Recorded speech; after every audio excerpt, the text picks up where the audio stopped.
A framing crew in Calgary. A worker falls from scaffolding. He hits his head, goes to the ER. The foreman thinks he is fine. 3 weeks later, Alberta OHS shows up. There is no incident report. Now they are facing fines and investigation, and their GC is asking questions. All because nobody wrote it down. Here is how to write an incident report that actually protects your company. 7 elements. Every one matters. But element 4 is the one that gets contractors into legal trouble the most. But first, what actually needs a report? The threshold is lower than most people think. If something happened and anyone could have been hurt, document it. Canadian regulations require reporting for injuries beyond basic first aid, fatalities and critical injuries, near misses, property damage, occupational illness, hazardous substance releases, structural failures, and fires or explosions. Near misses deserve special attention. They are free warnings. A near miss today is the rehearsal for a serious injury tomorrow. Now that you know what triggers a report, here are the 7 elements every incident report needs. Element 1. Basic information. Document the names and positions of everyone involved. Witnesses. The exact location, not just the site, the specific area. Time and date. A detailed description of what happened. Injuries sustained, first aid or treatment given, and the environmental conditions, weather, lighting, noise level. No gaps. Start writing within the same shift. The longer you wait, the harder it gets. Element 2. Accuracy. This is where most reports start to fall apart.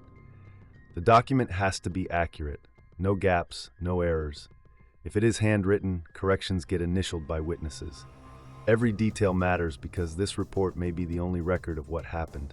Write it detailed enough that someone who was not there can picture the scene exactly. Element 3. Objectivity. Here's the real issue. Most people do not know the difference between a fact and a judgment. Watch this. The worker was careless. That is a judgment. Now compare.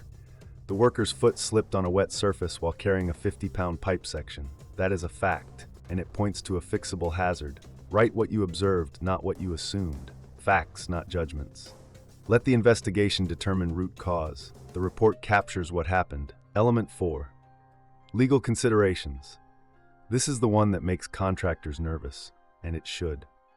Incident reports are legal documents. They can be used by investigators, regulators, and in court.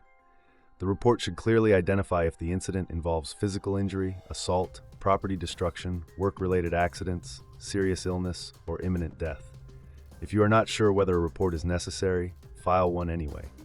Always check with your provincial regulator, WorkSafe BC, Alberta OHS, or the Ontario Ministry of Labour to make sure you are meeting reporting timelines. Getting the timeline wrong means fines on top of the original incident. Element 5. Cause of incident. Most contractors think this section is optional, something the safety department handles later. Wrong.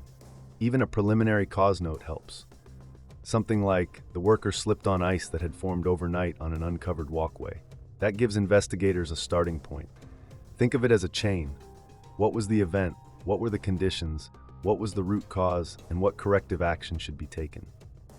Include witness statements, photos, sketches, even security footage if available. The more you capture now, the faster the investigation moves. The last 2 elements are the ones regulators check first. Element 6. Supervisor signature. This is not just a formality. The signature confirms that someone with authority read the report and verified the facts. If a regulator or a court reviews this document, a missing signature raises immediate questions. If the supervisor was not on site, the next person in the chain of command signs and notes why. Element 7. Confidentiality. Incident reports almost always contain sensitive information, an employee's medical details, witness statements, the circumstances around an injury. Only authorized personnel should access the report. The supervisor, safety officer, HR, and regulatory inspectors who request it. In Canada, personal health information is protected under provincial privacy laws. Sharing details with unauthorized people, even within your own company, creates legal liability. So here are the 7 elements every incident report needs. 1. Basic information. Get the who, what, when, where, and how documented the same shift. 2. Accuracy. Detailed enough that someone who was not there can picture it. 3. Objectivity. Facts, not judgments. 4. Legal considerations. This is a legal document. Treat it like one. 5. Cause of incident. Even a preliminary note helps investigators. 6. Supervisor signature. Verified, reviewed, signed.